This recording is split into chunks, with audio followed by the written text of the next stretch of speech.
Pope Francis says shaking Bernie Sanders' hand was good manners and nothing more. Rome, Pope Francis said his brief encounter Saturday with U.S. presidential candidate Bernie Sanders was a sign of good manners, nothing more, and hardly evidence of interfering in American politics.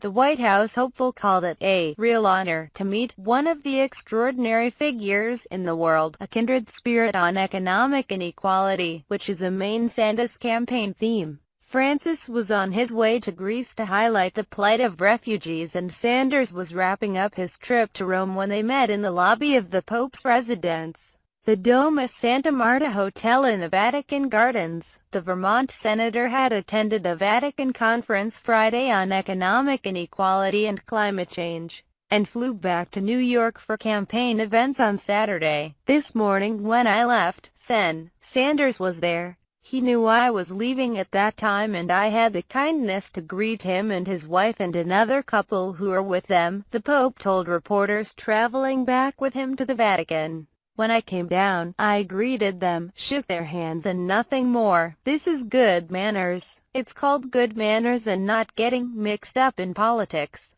If anyone thinks that greeting someone means getting involved in politics, they should see a psychiatrist, the Pope said earlier. Sanders said in the Associated Press interview that he told the Pope that he appreciated the message that Francis was sending the world about the need to inject morality and justice into the world economy.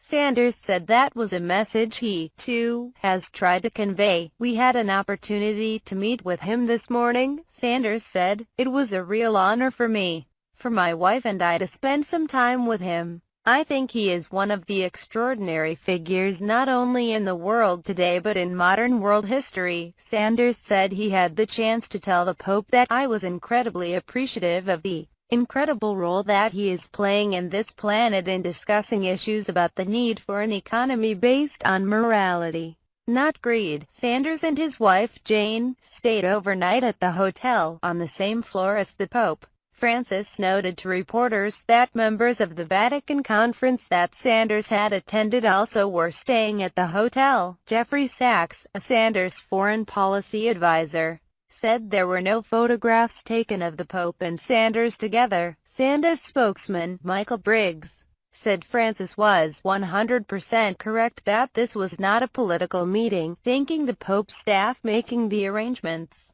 He said Sanders and his wife were advised the night before to be ready to meet the Pope at 6 a.m. The Vatican is loath to get involved in electoral campaigns, and usually tries to avoid any perception of partisanship as far as the Pope is concerned. Although Francis in February rebuked Republican presidential candidate Donald Trump over Trump's stand on immigration, popes rarely travel to countries during the thick of political campaigns, knowing a papal photo opportunity with the sitting head of state can be exploited for political ends. But Francis has been known to flout Vatican protocol, and the meeting with Sanders was evidence that his personal desires often trump Vatican diplomacy. His message is resonating with every religion on earth, with people who have no religion, and it is a message that says we have got to inject morality and justice into the global economy, Sanders said.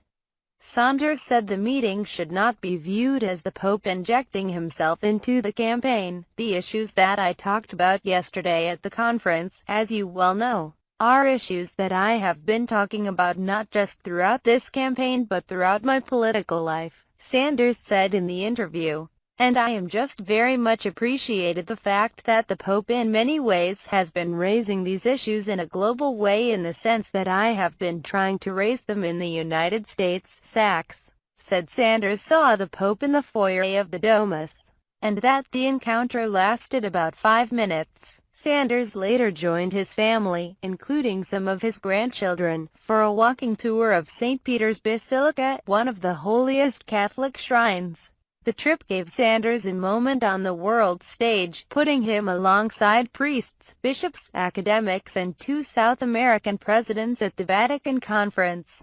Sanders has been at a disadvantage during his campaign against rival Hillary Clinton, President Barack Obama's former Secretary of State, on issues of foreign policy. but Sanders was peppered with questions from academics and ecclesiastics during Vatican conference in a manner that might have been afforded a head of state.